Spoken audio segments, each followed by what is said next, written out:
DM साहब भेष बदलकर जब अपने गांव पहुंचे तो उनकी पत्नी वहां पर चाय बेच रही थी। क्या है इस घटना के पीछे का रहस्य, जिसे सुनकर आपके पैरों तले भी जमीन खिसक जाएगी, जिसकी शुरुआत होती है बिहार के एक छोटे से गांव से। यहां पर रहने वाले रवि वर्मा बचपन से ही बहुत गरीबी में पले बढ़े थे। उनके पिता मध्यम वर्गीय किसान थे और खेती बाड़ी करके मजदूरी करके अपने परिवार का पालन पोषण कर रहे थे। उनका एक सपना था कि उनका बेटा रवि बड़ा होकर एक कलेक्टर बने, ताकि समाज ने आज तक जो सम्मान उन्हें नहीं दिया वो सम्मान को प्राप्त कर सके। जिस वजह से पैसों की तंगी होने के कारण भी उन्होंने कभी रवि की पढ़ाई में कोई कमी नहीं रखी। वे जैसे तैसे कर्ज लेकर उसे पढ़ाया करते थे, क्योंकि वो उसे एक बड़ा आदमी बनाना चाहते थे।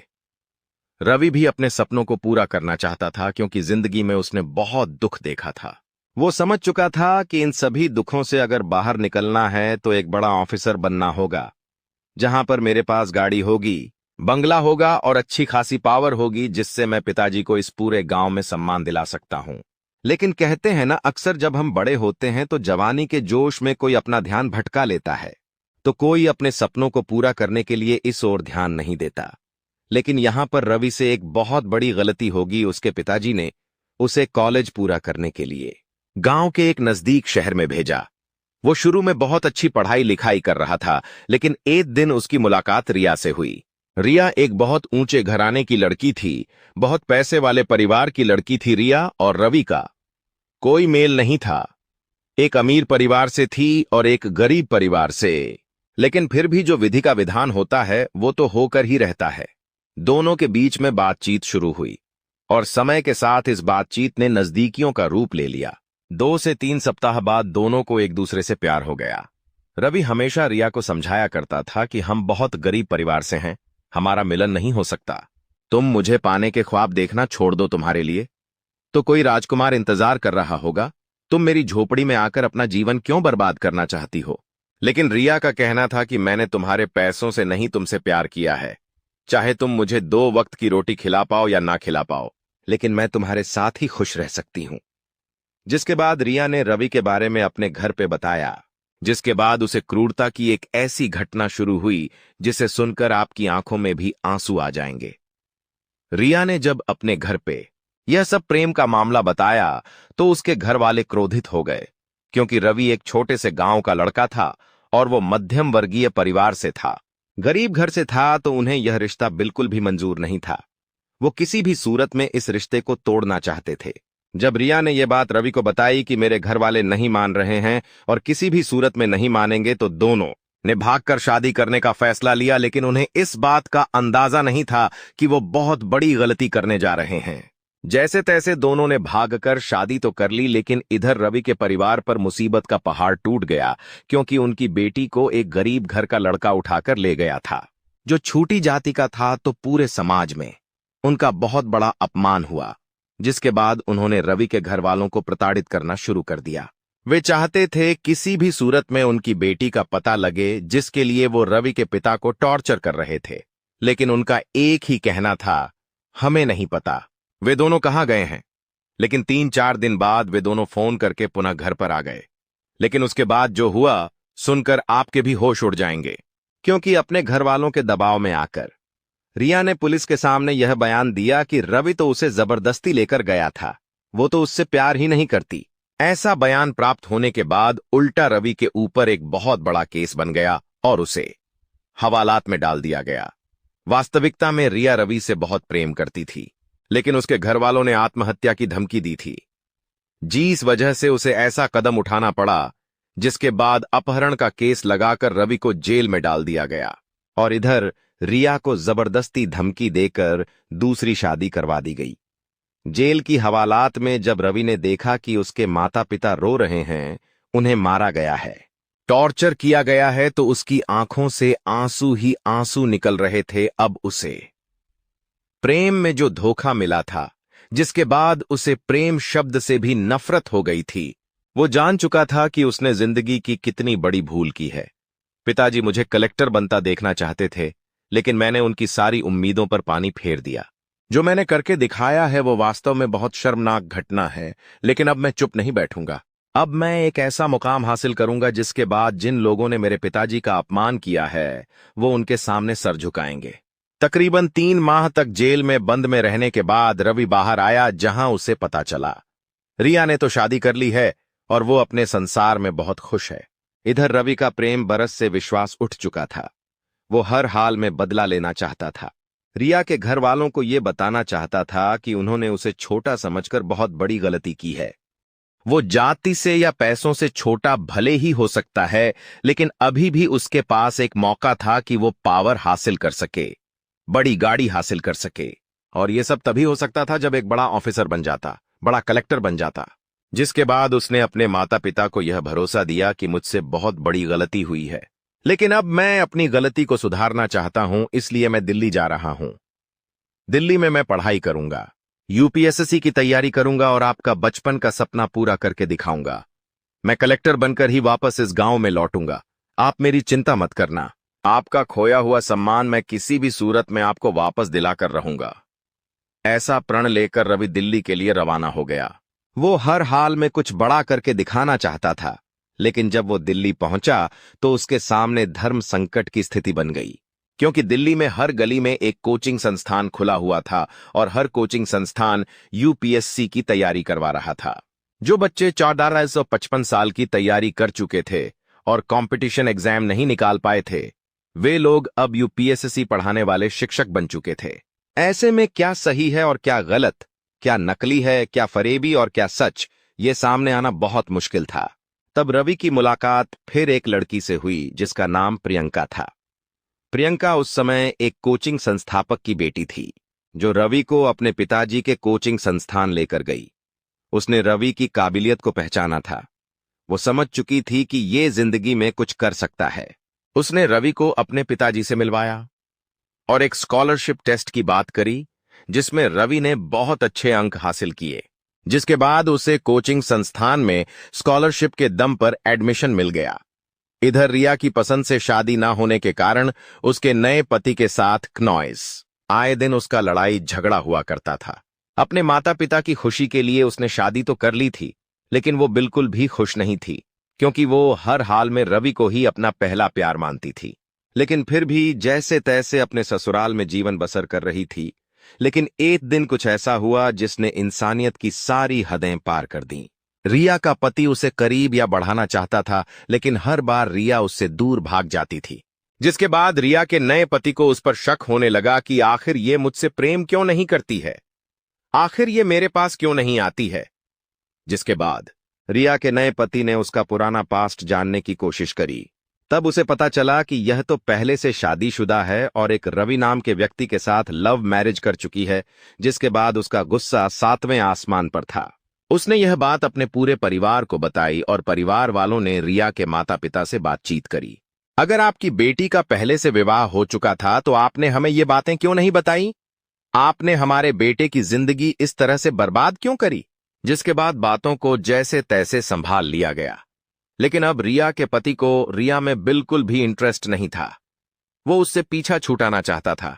एक दिन उनके बीच में इतना भयंकर लड़ाई झगड़ा हुआ कि दोनों एक दूसरे से दूर हो गए। अब रिया अपना सारा सामान लेकर अपने घर आ गई, लेकिन फिर उसे एक और झटका लगा। रिया के माता पिता ने भी उसे स्वीकार करने से मना कर दिया। उनका कहना था, तुम्हारे बुरे कर्म ही तुम्हारी दुर्गति लेकर आए हैं। अगर शुरू से तुम हमारे अनुसार चलती तो आज तुम्हें दिन नहीं देखना पड़ता। अब ना तो हम तुम्हें बेटी के रूप में स्वीकार करते हैं और ना ही कोई दूसरा इंसान तुम्हें यहां अपनाने को तैयार होगा। अब तुम तुम्हारे पहले पति के पास ही जाओ। अगर तुम्हारे ऊपर उसे तरस आ गया तो वो तुम्हें अपना लेगा। जिसके बाद रिया रोती हुई रवि के गांव पहुंची। वहां पर उसके माता पिता मौजूद थे और उसने रवि के माता पिता को पूरी घटना के बारे में बताया। लेकिन उनका कहना था, क्नॉइस, पहले ही तुम्हारे कारण वो अपने लक्ष्य से भटक गया था। अब वो गंभीर होकर यूपीएससी की तैयारी करने के लिए दिल्ली गया है। अगर हम ये सारी सूचना उसे देंगे तो फिर उसका ध्यान भटक सकता है। हमें तुमसे कोई बैर नहीं है, तुम हमारे घर की बहू हो, लेकिन अभी बिना रवि की मर्जी के हम तुम्हें स्वीकार नहीं कर सकते। उनकी बात भी कहीं ना कहीं सही थी। जिसके बाद रिया रवि का इंतजार करने लगी। उसे भरोसा था एक ना एक दिन उसका प्यार इसी गांव में जरूर लौटेगा, क्योंकि यहीं पर उनका मकान है, यहीं पर उनके माता पिता रहते हैं। जिसके बाद अपनी दैनिक दिनचर्या में कुछ कमाने के लिए उसने उसी गांव में एक चाय की दुकान लगाई और चाय बेचना शुरू कर दिया। गांव के सभी लोग उस पर हंसा करते थे क्योंकि वो एक बहुत बड़े घराने की लड़की थी और एक छोटे से गांव में चाय बेच रही थी। लेकिन यह एक महिला की आत्मनिर्भरता थी। वो चाहती तो पैरों में गिरकर क्षमा मांगकर कैसे भी जीवन बसर कर सकती थी। लेकिन उसे अपना आत्मसम्मान प्यारा था, उसे अपना प्यार प्यारा था। उसने रवि का इंतजार किया और उसी गांव में चाय बेचने का काम किया। समय के साथ उसकी दुकान बहुत अच्छी चल रही थी और वहीं किराए का मकान लेकर अकेली ही रिया अपना जीवन यापन कर रही थी, जहां वो राजमहल में रहा करती थी। अब एक छोटे से किराए के मकान में रहती थी, लेकिन इंतजार था कि एक दिन रवि जरूर लौटेगा। इधर रवि दिल लगाकर यूपीएससी की पढ़ाई कर रहा था। उसके सामने कोई भटकाव नहीं था। उसकी जिंदगी का एक ही लक्ष्य था, रिया के माता पिता से बदला लेना। लेकिन उसे इस बात का अंदाजा नहीं था कि प्रकृति पहले ही उनके साथ अन्याय कर चुकी है और रिया को भी उसके बयान पलटने का बहुत बुरा परिणाम मिल रहा है। लेकिन इधर जब यूपीएससी का रिजल्ट आया तो पूरे देश भर में रवि ने एक बहुत अच्छी रैंक हासिल करी और उसे कलेक्टर के पद से सम्मानित किया गया। वास्तव में यह रवि की और उसके पिताजी की बहुत बड़ी जीत थी, क्योंकि वो बचपन से उसे कलेक्टर बनने का सपना देखते थे और इसी सपने को पूरा करने के लिए उन्होंने भले कर्ज ले लिया, लेकिन कभी भी अपने बेटे को हारने नहीं दिया। जब रवि से गलती हुई, वो प्यार के जाल में फंस गया, तो उन्होंने तब भी उसका साथ नहीं छोड़ा, क्योंकि वो अपने बेटे की काबिलियत को जानते थे। उन्होंने रवि को दिल्ली भेजा और उसी का परिणाम था कि आज वो एक कलेक्टर बन चुका था। यह खबर जब चारों ओर फैली तो सबके होश उड़ गए। एक छोटे से गांव का गरीब घर का लड़का आज कलेक्टर बन चुका था। उसके पास बड़ी गाड़ी थी, सरकारी आवास था, पावर थी। सब लोग उसे सलाम कर रहे थे। यह नजारा देखकर रवि के पिताजी की आंखें भर आईं। जब वो उससे शहर में मिलने गए तो रिया के साथ हुए पूरे घटनाक्रम के बताया कि किस प्रकार वो हमारे घर आई थी। उसे अपनी गलती का एहसास है।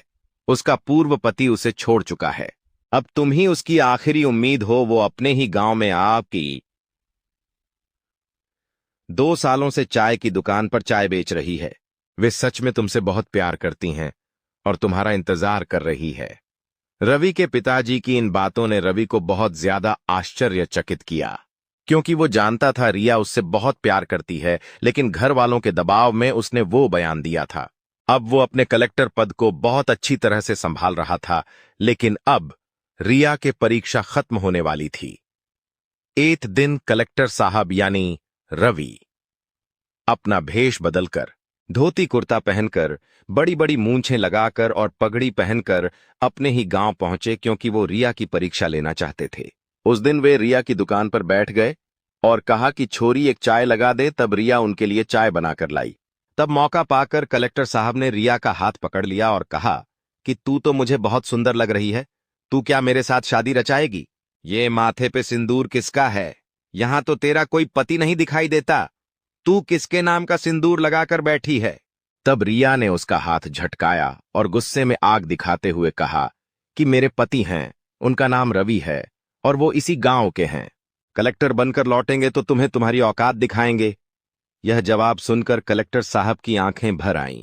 उन्होंने अपने चेहरे पर से मूंछ हटाई, पगड़ी हटाई और जब रिया ने देखा तो यह कोई और नहीं बल्कि मेरे रवि हैं, तो वो फूट फूट कर रोने लगी, क्योंकि कलेक्टर साहब उसकी परीक्षा लेने आए थे। उसे सच्चाई मालूम पड़ चुकी थी।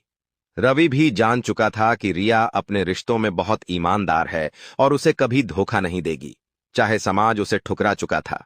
लेकिन रवि ने उसे अपनाया, उसे सम्मान के साथ फिर से अपने घर लाया और अपने प्यार पर भरोसा करके उसे अपने माता पिता से भी आशीर्वाद दिलाया।